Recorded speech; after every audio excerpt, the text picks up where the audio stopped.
Hola, bienvenidos a un nuevo video. En este caso es el video número 4, que corresponde a la unidad de estequiometría. A modo de introducción, vamos a indicar el resultado de aprendizaje de esta unidad. Tal cual como se indica acá, determina el rendimiento de una reacción química utilizando cálculos estequiométricos. Para comenzar, ¿qué es lo que entendemos por la estequiometría? Dice que es el cálculo de las relaciones cuantitativas entre los reactivos y productos en el transcurso de una reacción química.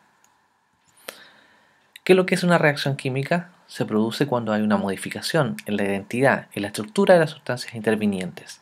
Esto significa que no es posible identificar las mismas sustancias antes y después de producirse una reacción química. Los reactivos se consumen para formar productos. Una reacción química, como la expresa en este caso la imagen, entre el metano reaccionando con oxígeno formando dióxido de carbono y también agua. En el extremo izquierdo encontraremos siempre los reactantes o también llamados reactivos y en el lado, al extremo derecho, a lo que conocemos como productos. Tipos de reacciones químicas vamos a encontrar variados tipos, como se muestran a continuación, las de combinación o síntesis, las de descomposición, desplazamiento o sustitución y finalmente aquellas llamadas de doble desplazamiento. ¿Qué se entiende por cada uno? Es lo que vamos a ver a continuación. Una reacción de combinación o de adición son aquellas en las que dos o más sustancias, ya sean elementos o compuestos, se combinan para formar solamente un compuesto. Vemos aquí diversos ejemplos. El primer caso es cuando A y B, los reactantes, solo son elementos, como el magnesio y el azufre formando sulfuro de magnesio. El segundo caso es tanto A y B son compuestos, como lo indica la imagen, ¿cierto? Los ejemplos. Y el tercer caso es cuando A es un compuesto y B es un elemento. Todos los casos son denominados reacciones de combinación o adición, es decir, donde en todos los casos se formó solamente un producto. Lo que llamaremos reacción de descomposición son aquellas en las cuales existe una ruptura de un compuesto formándose dos o más productos. Vemos el caso, ¿cierto?, del agua, utilizando una corriente eléctrica, se descompone en hidrógeno y en oxígeno. Se descompone, es decir, se rompe la molécula y se forman, en este caso, sus elementos constitutivos. Los casos que se indican a continuación, como el óxido de mercurio, ¿cierto?, descomponiéndose en mercurio y también en oxígeno. Ahí se utiliza simplemente el calor. Aquellas llamadas de sustitución o desplazamiento simple, dice, en la cual reacciona un elemento y un compuesto y el elemento por una afinidad sustituye a otro elemento del compuesto, como lo vemos en los ejemplos que se mencionan a continuación. Solo un elemento es el que reemplaza a otro en el compuesto. Eso es denominado desplazamiento o sustitución. Y finalmente, aquellas llamadas de doble desplazamiento, también algunas veces llamadas de doble sustitución, son aquellas en las cuales ocurre ya una reacción entre iones, en la cual finalmente dice son aquellas en las cuales hay un intercambio de iones entre los compuestos. ¿Ya?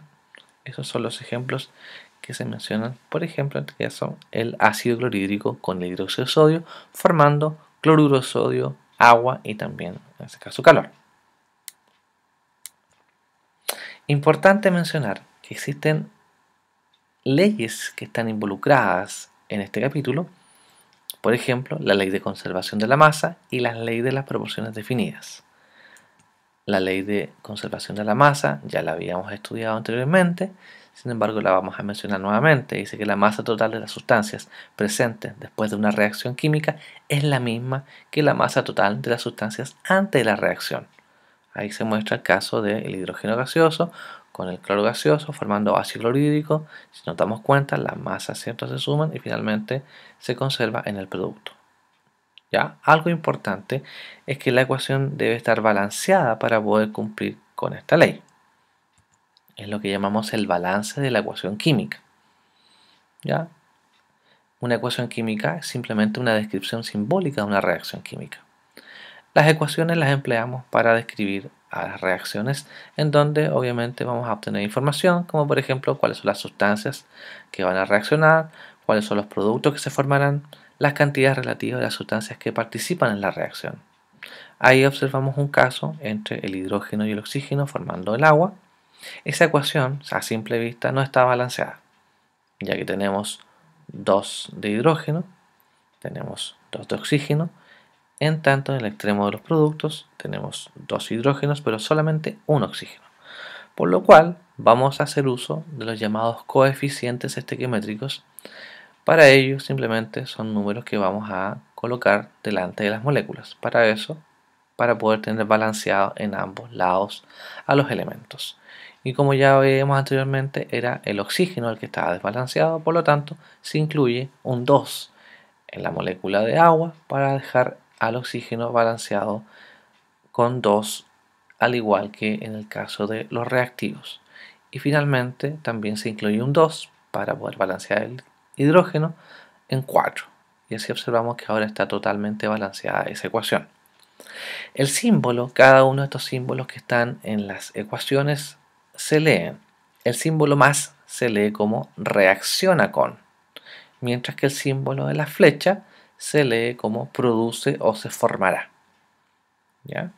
Y finalmente la ecuación que nosotros hemos balanceado se ajusta, ¿cierto? Y se interpreta tal cual como dice acá: 2 moles de moléculas de hidrógeno reaccionan con 1 mol de moléculas de oxígeno, formando o produciendo 2 moles de moléculas de agua. A continuación, observemos un ejemplo para poder indicar cómo balancear una ecuación utilizando un método muy común, el llamado el método del tanteo. Balancear la siguiente ecuación. Para este caso tenemos ahí la hidracina reaccionando con el tetróxido de dinitrógeno, formando nitrógeno y también agua.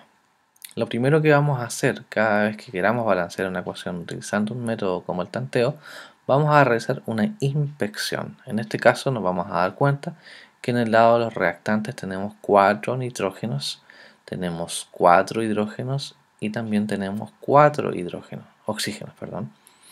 En tanto, en el lado de los productos tenemos 2 nitrógenos, tenemos 2 hidrógenos y un oxígeno. Por lo tanto, lo que vamos a hacer, vamos a escribir nuevamente nuestra ecuación para poder trabajar de manera ordenada y poder así realizar el balance correspondiente. Por lo tanto, escribimos la ecuación y ahora observamos. Nos vamos a dar cuenta que en este caso existe elementos como por ejemplo el oxígeno, que está en 4 en el lado de los reactantes, en tanto en el lado de los productos solamente tengo 1. Por lo tanto, me basta con un 4 para poder tener balanceado el oxígeno.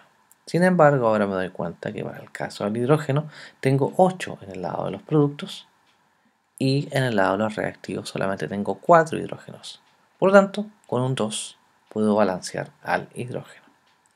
Y finalmente me doy cuenta del nitrógeno, que en el lado de los reactantes está en 6, ya 4 para este lado, ¿cierto? Y más 2 en el tetróxido, tengo 6 nitrógenos.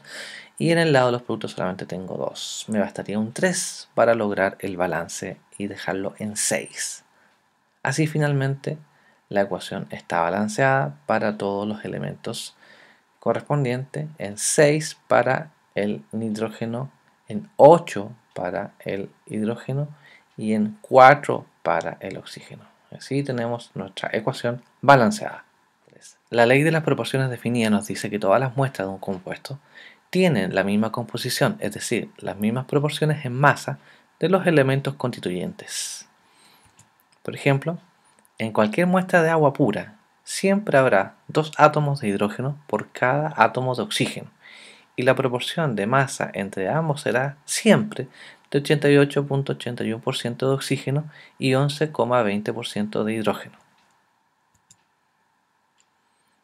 Ahora vamos a revisar lo que son las cantidades de reactivos y productos, es decir, vamos a utilizar la estequiometría y para ello vamos a hacer algunas indicaciones. Lo primero, cada vez que se presente que tengan que realizar algún problema de estequiometría, Lo primero que hay que hacer siempre es leer muy bien el enunciado, estar muy claro de toda la información que me entregan, poder indicar lo que me están preguntando, es decir, la pregunta que se nos hace es tener muy claro cuál es la sustancia que vamos a calcular.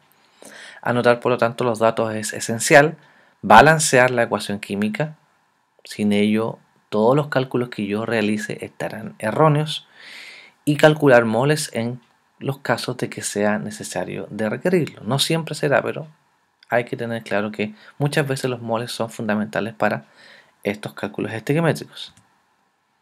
Veamos primero un ejemplo. La glucosa es soluble en la sangre, donde reacciona con el oxígeno que respiramos produciendo dióxido de carbono y agua, según la siguiente ecuación, donde nos dicen que la glucosa reacciona con 6 moles de oxígeno, formando 6 moles de dióxido de carbono y también 6 moles de agua. La pregunta es qué masa de dióxido de carbono se formará a partir de la reacción de 0,12 gramos de glucosa. Lo que vamos a hacer, primero que todo, es transformar esta masa de glucosa, 0,12 gramos de glucosa, en moles de glucosa. Por tanto, son 0,12 gramos dividido en 180 gramos mol. Indicada ahí está la masa molar de la glucosa. Y eso nos da un equivalente a 6,67 por 10 elevado a menos 4 moles de glucosa. Ahora, la idea es relacionar esto, es decir, la relación estequiométrica nos dice que un mol de glucosa va a formar 6 moles de dióxido de carbono. Ya, entonces anotamos acá por relación estequiométrica, es decir, lo que nos dice la ecuación, en este caso, un mol de glucosa, hacemos una regla de 3 simple, va a formar 6 moles de CO2. Por lo tanto, para los recién calculados moles de glucosa, 6,67 por 10 elevado a menos 4 moles, ¿cuánto corresponden? Ahí tenemos nuestra incógnita. Lo que nos dice, resolviendo esto, que los moles de dióxido de carbono serán 4,0 por 10 elevado a menos 3 moles de CO2. Tenemos los moles, sin embargo la pregunta que nos hicieron fue la masa del dióxido de carbono. La expresión mol es igual a masa partido por masa molar nos permite calcular la masa. Los moles por la masa molar nos va a entregar la masa de la sustancia, en este caso la masa del dióxido de carbono. Tenemos los moles, 4,0 por 10 elevado a menos 3 moles, ¿cierto? Multiplicados por la masa molar del dióxido de carbono, que está indicada acá como 44 gramos mol. Eso, si multiplicamos, ¿cierto?, nos va a entregar la masa del CO2. Se van los moles y finalmente la masa obtenida son 0,18 gramos de CO2. Es lo que se va a formar a partir de 0,12 gramos de glucosa según la ecuación indicada. El reactivo ilimitante es aquel que en una reacción química determinada da a conocer o limita la cantidad de producto formado y provoca una concentración específica o también llamada limitante. Si en este ejemplo, como vemos a continuación, tenemos 5 salchichas y tenemos 4 panes, el pan es lo que denominaremos acá en términos químicos un reactivo limitante, ya que solamente se podrán formar 4 sándwiches, en este caso lo que llamaremos rendimiento teórico. Las salchichas, en este caso, eran 5, por lo tanto es lo que llamaremos el reactivo en exceso. Existirá una parte de ese reactivo que no reacciona. ¿Qué es lo que es el rendimiento de la reacción? Se conocen dos tipos de rendimiento, el llamado rendimiento teórico y el llamado rendimiento real o experimental. ¿Qué se entiende por el teórico? Es la cantidad de productos que se debería formar si todo el reactivo ilimitante se consumiera. En tanto, el rendimiento real o experimental es la cantidad de producto que realmente se obtiene en una reacción.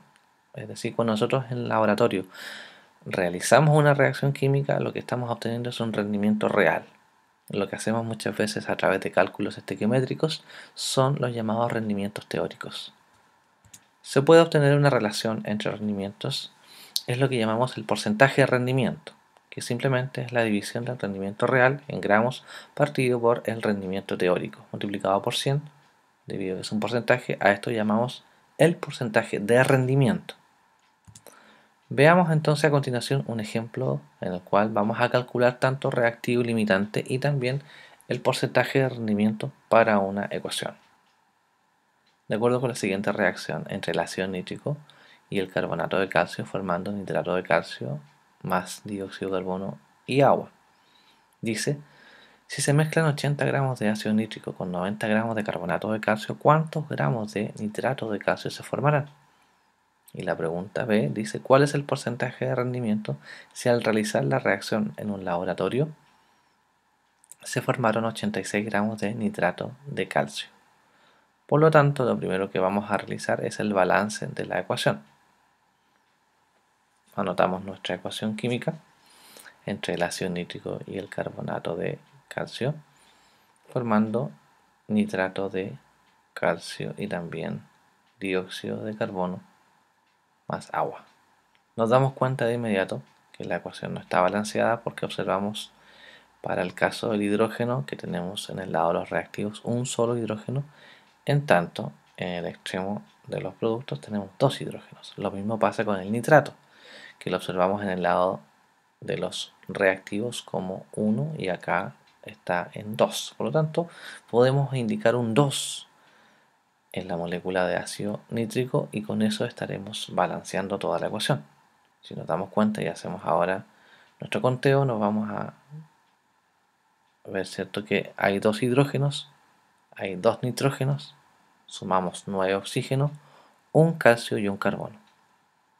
Contamos ahora en el lado de los productos, tenemos dos hidrógenos, tenemos también ahora dos nitrógenos, recordando que el 2 que está fuera del paréntesis multiplica a todos los que están dentro.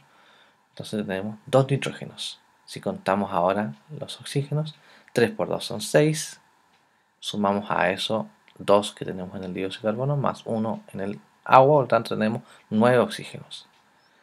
El calcio es 1 y también el carbono es 1.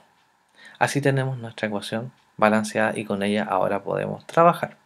Luego de balancear nuestra ecuación, vamos a responder la pregunta de cuánta es la masa de nitrato de calcio que se va a formar.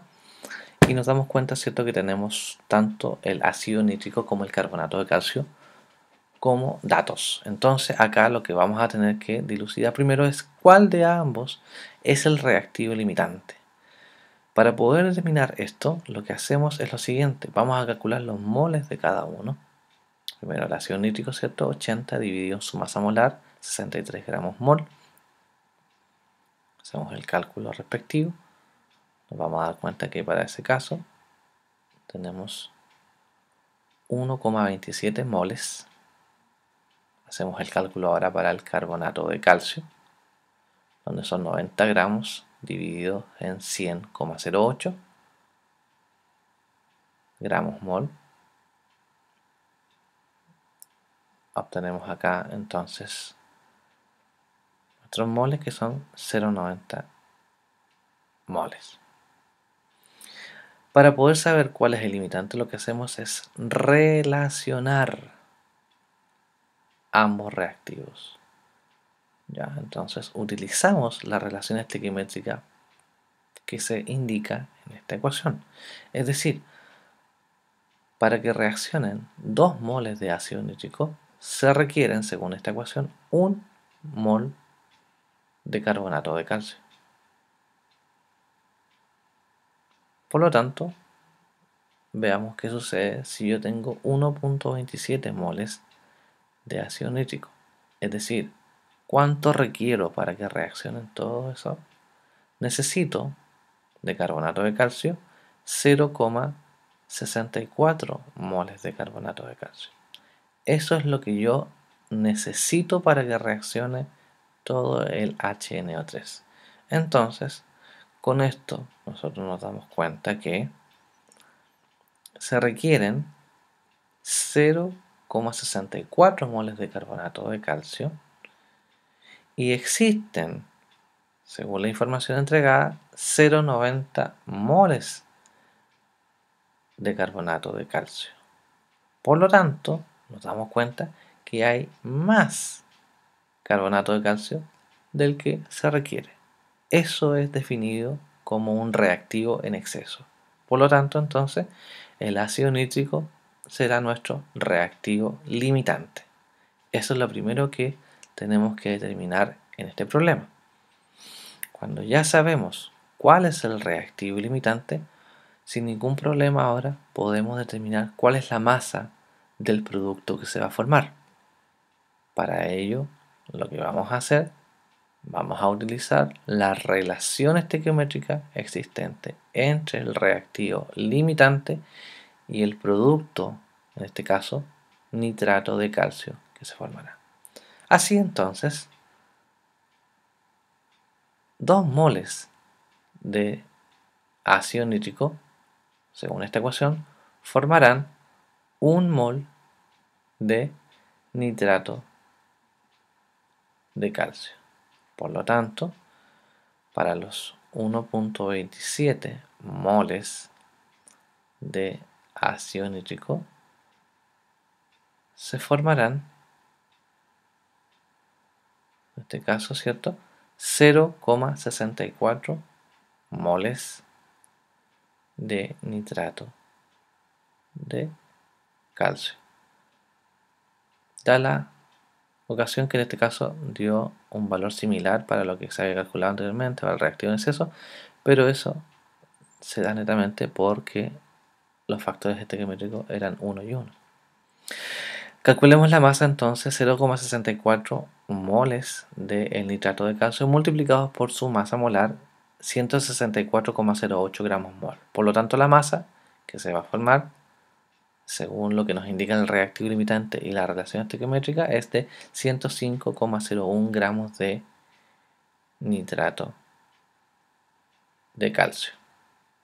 Finalmente respondamos a la pregunta de cuál es el porcentaje de rendimiento para esta ecuación.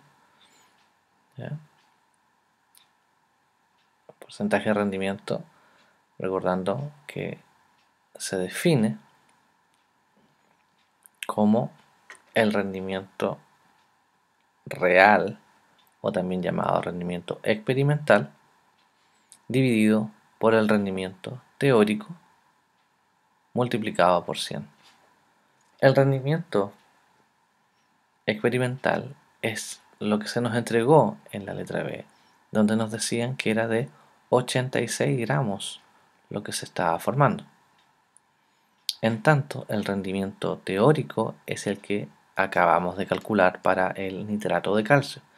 Eso recordando, ¿cierto?, que fue lo que recién calculamos. ¿Ya? Por lo tanto,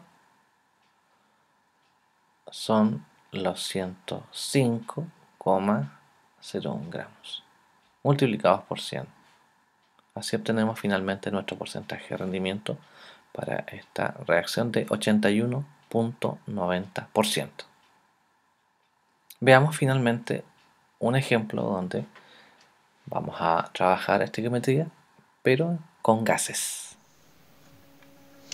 Bien, lo que tenemos acá es un típico problema de estequiometría, pero en este caso es con gases. Ya, vamos a leer el enunciado. Dice: el peróxido de bario se descompone a temperaturas altas de acuerdo con la ecuación química, ¿ya?, donde se muestra peróxido de bario transformándose en óxido de bario y además en oxígeno. Dice: si el oxígeno liberado al calentar 10 gramos de peróxido de bario, es decir, del compuesto que está acá, el reactante, se recoge en un recipiente de 1 litro a 27 grados Celsius. ¿Cuál será la presión del oxígeno en el recipiente? Es decir, antes de comenzar a calcular, analicemos. Tenemos acá a un reactivo que se descompone. Esta es una reacción de descomposición, es decir, a partir de un reactante obtengo 2 productos. Por lo tanto, uno de los productos es un sólido, que en este caso no está interfiriendo en lo que me están preguntando. Y tenemos otro producto que es el oxígeno, pero este oxígeno obviamente es un gas. Entonces, acá nos entregan una masa del reactante y quieren saber de ese oxígeno ya que se recoge, es decir, se obtiene finalmente en un recipiente de 1 litro a esa temperatura, cuál será la presión del oxígeno. Es decir, antes de comenzar a calcular cualquier cosa, vamos a tener que hacer una relación entre el reactivo y el producto, y como obviamente en estequiometría eso nos va a dar en moles, finalmente esos moles, si tenemos el volumen, tenemos la temperatura, utilizaremos PV igual a nRT para poder calcular lo que sería la presión. ¿Ya? Entonces, aquí tenemos las masas moleculares del peróxido, 169,33 gramos mol. Tenemos también la del oxígeno, ¿cierto? 32 gramos mol, que son las únicas que necesitamos para este caso. Entonces, lo primero que notamos acá son los datos, ¿cierto? Tenemos el peróxido de bario, que son 10 gramos. ¿Ya? Y lo que nos disponemos a hacer entonces sería lo clásico, calculamos los moles. ¿Ya? Entonces, vamos a calcular los moles. Para eso ustedes saben que vamos a tener que determinarlo a través de, ¿cierto? Los moles de peróxido son, en ese caso, los 10 gramos divididos por la masa molecular, 169,33 gramos mol. Ya, entonces esto nos va a dar finalmente, hacemos el cálculo, 10 dividido en 169,33 nos da un valor de aproximado 0,06 moles. Ya, luego que tenemos esto, podemos sin ningún problema hacer la relación estequiométrica entre el reactivo y el producto, y esa relación, según esta ecuación balanceada, es por cada 2 moles de peróxido de bario se van a formar 1 mol de oxígeno. La anotamos entonces, dice por cada 2 moles del peróxido se obtienen 1 mol de oxígeno. Entonces, si nosotros tenemos 0,06 moles del peróxido, la típica pregunta es ¿cuánto vamos a obtener de oxígeno? Entonces, eso nos dice finalmente que lo que vamos a obtener de oxígeno será, en este caso, ¿cierto? Vamos a ver que me repito. Será finalmente la mitad, es decir, 0,06, ¿cierto? Dividido en 2, se nos da 0,03 moles de oxígeno. ¿Ya? Ahí estamos como a la mitad del problema, porque todavía no respondemos la pregunta que nos dice cuál será la presión, pero como sabemos que este es un gas, podemos usar sin ningún problema, en este caso, sigamos acá arriba, sin ningún problema, lo vamos a destacar incluso con otro colorcito para que nos quede claro que podemos usar PV igual a nRT, lo que ustedes llaman power return. Entonces vamos a utilizar, sabiendo que yo puedo despejar esto, ¿cierto? Y la presión me va a quedar igual a mí como los moles por la constante, por la temperatura, partido por un volumen. Ya tenemos claro, ¿cierto? Que en este caso los moles ya los tengo, son 0,03 moles. ¿Ya? El R, no hay para qué decirlo, ¿cierto? Se sabe que es 0,082. ¿Ya? El litro, atmósfera, mol Kelvin, me va a quedar un poquito junto, pero vamos a tratar de que quede todo ahí. Y la temperatura se indica acá que son 27 grados Celsius, entonces si sumamos a 27 grados Celsius 273.15 nos da, ¿cierto?, que son 300.15 Kelvin. Ya que eso van a ir acá, 300,15, aquí va medio raro, no importa, Kelvin. ¿Ya?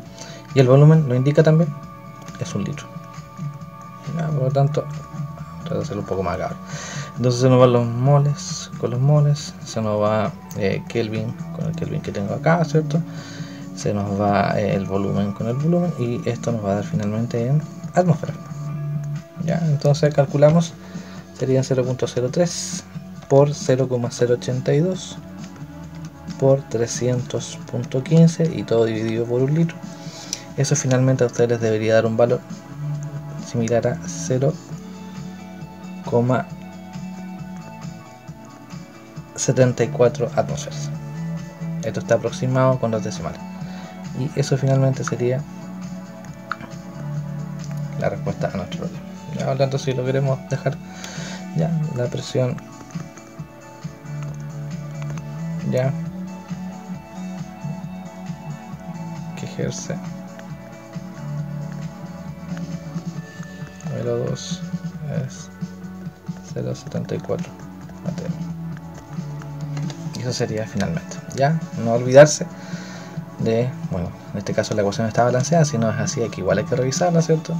Determinamos los moles, ya, esos moles fueron utilizados en las relaciones estequiométricas, recordando que la relación estequiométrica nace de lo que nos dice la ecuación, es decir, las relaciones entre el reactivo y en este caso el producto, ¿ya? Nos da finalmente los moles que se van a producir, y esos fueron los que yo utilicé acá en la ecuación de estado, ¿ya? Con el R clásico, con la temperatura transformada en Kelvin y el volumen que nos habían dado. Y eso sería, a modo de resumen del video, recordar lo importante, el concepto de la ecuación como una representación de lo que es una reacción química, los tipos de reacciones que se pueden dar, las leyes implicadas acá, como la ley de conservación de la materia, con ello está relacionado directamente lo que es el balance de la ecuación, las relaciones estequiométricas que están indicadas en una ecuación química, identificar de manera correcta al reactivo limitante y por ende el reactivo en exceso, y finalmente poder determinar mediante cálculos rendimientos en una reacción y también los porcentajes de rendimiento. Eso sería todo. Muchas gracias. Nos vemos en una próxima oportunidad. Chao.